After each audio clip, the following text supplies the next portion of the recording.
सास का घूंघट पार्ट 2। पिछले अंक में हमने देखा कि देविका अपने ससुराल में हर गलत बात का विरोध करती, तो उसकी वजह से देविका पर उसके ससुराल वाले बहुत अत्याचार करने लगे। एक दिन देविका ने सचिन से कहा, सचिन, मैं तुम्हारे घर में नहीं रह सकती, तुम मुझे आज ही मेरे घर शहर भेज दो, मैं अपने मम्मी पापा के पास रहूंगी। क्यों देविका, तुम शहर क्यों जाना चाहती हो? यहाँ तुम्हें किस बात की परेशानी है? किस बात की परेशानी नहीं है सचिन, तुम्हारे घर के आदमी औरतों के साथ जानवरों जैसा व्यवहार करते हैं, मैं ऐसे माहौल में नहीं रह सकती। देखो देविका, तुम्हें यहीं रहना होगा। तुम्हारी शादी मुझसे हो गई है, अब मैं तुम्हारा पति हूँ और यही तुम्हारा घर है। अच्छा, तो तुम्हें याद है कि मैं तुम्हारी पत्नी हूँ? जब तुम्हारे पिताजी और चाचा जी मुझे एक एक हफ्ते के लिए कमरे में बंद कर देते हैं, तब तुम्हें क्यों याद नहीं आता कि जो औरत कमरे में बंद है वो तुम्हारी पत्नी है? जब तुम्हारे जीजा जी और भाई मुझसे बदतमीजी से बात करते हैं, मुझे खाने के लिए कुछ नहीं देते, तब भी तुम्हें याद नहीं आता कि मैं तुम्हारी पत्नी हूँ? देखो देविका, तुम बेकार की बातें मत करो। तुम यहाँ ढंग से रहोगी, सबकी बात मानोगी, तो कोई तुम्हें कुछ नहीं कहेगा। इस तरह जानवर की तरह रहना, ढंग से रहना है तो सॉरी सचिन, मैं नहीं रह सकती, मैं आज ही अपने घर जाऊंगी। ये बोलकर देविका अपना सामान पैक कर लेती है और घर से जाने लगती है। सचिन भी उसके पीछे पीछे चलता है और उसे समझाने की कोशिश करता है। जब ये सब जोगिंदर ने देखा तो बोल पड़ा, बहू, यह सब क्या हो रहा है? कहाँ जा रही हो? सचिन, बताओ अपने पिताजी को कि कहाँ जा रही हूँ मैं। तुम्हें शर्म नहीं आती अपने पति का नाम लेते हुए? मैं अपने पति का नाम ले रही हूँ, इसमें आपको क्या परेशानी है? आपका नाम तो नहीं ले रही हूँ ना? देविका, ये किस तरह से बात कर रही हो तुम पिताजी से? जिस तरह से करनी चाहिए उस तरह से कर रही हूँ बात। इससे अच्छी तरह से मैं तुम्हारे घर के किसी भी आदमी से बात नहीं कर सकती। तीनों की बात सुनकर घर के बाकी लोग भी वहां आ जाते हैं। तभी जोगिंदर कहता है, हमारे घर की औरतें अपने मर्दों का नाम नहीं लेती। तुम्हारे शहर में होता होगा, लेकिन हमारे यहाँ पर ऐसा कुछ नहीं होता। बहू, सचिन तुम्हारा पति है, तुम उसका नाम मत लिया करो। तुम अपने पति का नाम लेने की जगह ए जी, ओ जी, सुनो जी कहा करो। पति ना परमेश्वर होता है। तो परमेश्वर का तो हम नाम लेते हैं। क्यों माँ जी, क्या आप अपने इष्ट देव का नाम नहीं लेती? माँ जी, ये सब इन पुरुषों के बनाए तौर तरीके हैं, औरतों को दबाने के लिए। ये बेशर्म लड़की ऐसा नहीं सुधरेगी। ये हमारे घर की औरतों को भड़का रही है। सचिन, तुम इसे चुप कराओगे या फिर मैं करूं? नहीं नहीं पिताजी, मैं अभी समझा देता हूँ। चलो देविका अंदर। और कितना तमाशा बनाओगी मेरा? सचिन, मैं अंदर नहीं बाहर जाऊंगी, अब मैं यहाँ नहीं रह सकती। देविका की बात सुनकर महेंद्र कहता है, भाई साहब, ये लड़की इस घर से और गांव से बाहर ना जानी चाहिए, नहीं तो हमारे घर और गांव की औरतें भी ऐसी ही हरकतें करेंगी, वो भी मर्दों के खिलाफ बगावत करेंगी। और मैं भी देखती हूँ कि मुझे घर से बाहर जाने से कौन रोकता है। बहू, इनसे बहस करने का कोई फायदा नहीं, तुम अंदर चलो। इस गांव के मर्दों के अंदर बहुत अहंकार भरा हुआ है। देविका किसी की बात नहीं सुनती और अपना सामान उठाकर घर से बाहर जाने लगती है। तभी वहां मोहन और कल्याण आते हैं। कल्याण देविका के हाथ में से उसका सूटकेस छीन लेता है और मोहन देविका को जोरदार थप्पड़ मारता है। देविका का सर दीवार में लगता है और वो बेहोश हो जाती है। देविका, देविका तुम ठीक तो हो? भैया, आपकी हिम्मत कैसे हुई मेरी पत्नी पर हाथ उठाने की? सचिन, तुम जल्दी से देविका भाभी को अंदर कमरे में ले जाओ, मैं अभी वैजी को लेकर आती हूँ। वीना जल्दी से वैजी को लेकर आती है। वैजी थोड़ी देर तक देविका की जांच करते हैं और कहते हैं, मुबारक हो आप सबको, आपकी बहू माँ बनने वाली है। अभी तो मैं आपको दवाई दे देता हूँ, लेकिन आगे इनके इलाज के लिए आपको दाई अम्मा को बुलाना होगा। ये बात सुनकर घर के सभी लोग खुश होते हैं।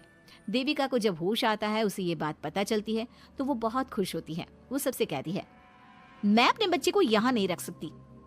क्यों बहू, क्या हुआ? अब तुम ये सब बातें मत सोचो, तुम्हें आराम करना चाहिए। नहीं माँ जी, आप नहीं समझ रही।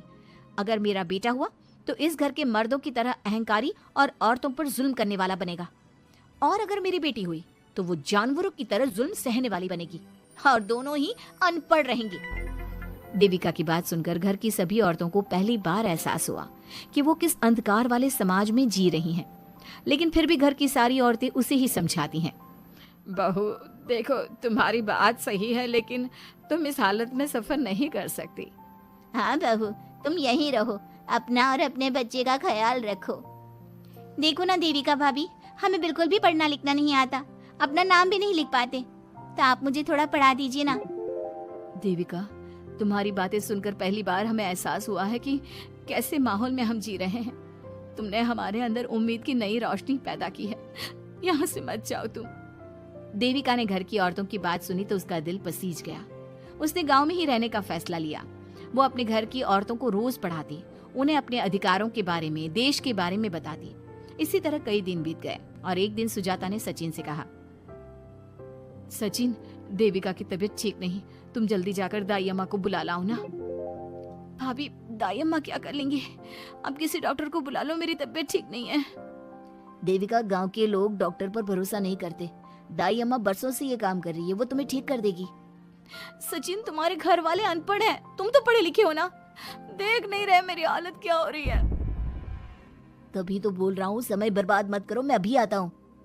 सचिन दाई अम्मा को बुलाकर ले आता है। दाई अम्मा घरेलू नुस्खों से देविका का इलाज तो कर देती है। कुछ समय के लिए उसकी हालत भी स्थिर हो जाती है, लेकिन वो पूरी तरह से ठीक नहीं होती। फिर देविका सचिन से कहती है, सचिन, मुझे समझ में नहीं आ रहा, तुम मुझे डॉक्टर के पास क्यों नहीं ले जा रहे? मैं माँ बनने वाली हूँ और मुझे ये भी नहीं पता कि मेरा हेमोग्लोबिन कितना है। दाई अम्मा कर रही है ना तुम्हारा इलाज।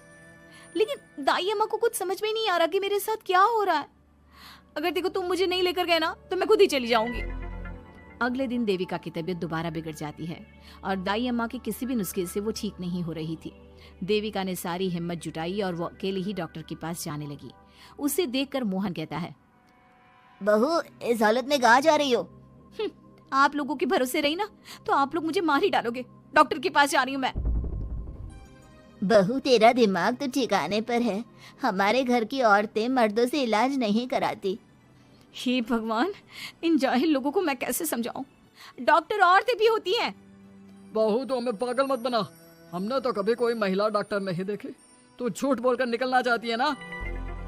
इस गांव की सरहद से आप लोग कभी बाहर नहीं गए ना, इसलिए आप लोगों को नहीं पता कि महिलाएं डॉक्टर के अलावा क्या क्या है। ए लड़की, तुझसे तमीज से बात कर रहे हैं तो तू ज्यादा हवा में मत उड़। बोला ना एक बात, चल अंदर जा। चाचा जी, मैं अंदर नहीं जाऊंगी, डॉक्टर के पास जाऊंगी। मेरा इलाज सिर्फ डॉक्टर ही कर सकता है। ये बोलकर देविका घर से निकल रही थी कि तभी जोगिंदर ने उसे कमरे में ले जाकर बेड पर जोर से धक्का दे दिया, जिसकी वजह से देविका के पेट में चोट लग गई और वो दर्द की वजह से जोर जोर से चिल्लाने लगी। ये देखकर घर की सारी औरतें देविका को संभालने लगी। देविका, हिम्मत रखो, सब ठीक हो जाएगा। देविका भाभी, आप ठीक हो ना? माँ, कुछ करिए ना, भाभी की तबीयत बहुत खराब हो रही है। लेकिन मैं क्या कर सकती हूँ? भाभी, कुछ तो करो, कहीं बहू को कुछ हो ना जाए। उधर जोगिंदर मेन गेट पर बड़ा सा ताला लगा देता है और कहता है, आज के बाद इस घर से कोई भी औरत बाहर नहीं निकलेगी। देविका का बच्चा भी इसी घर में होगा, ये जिंदा रहे या मर जाए। जोगिंदर की बात सुनकर सभी औरतें बाहर आती हैं। जब विमला को इस बात का एहसास हो जाता है कि जोगिंदर देविका को डॉक्टर के पास किसी कीमत पर नहीं जाने देगा, तब विमला पहली बार अपना घूंघट उठाकर तेज आवाज में कहती है, मैं भी देखती हूँ देविका को डॉक्टर के पास जाने से कौन रोकता है।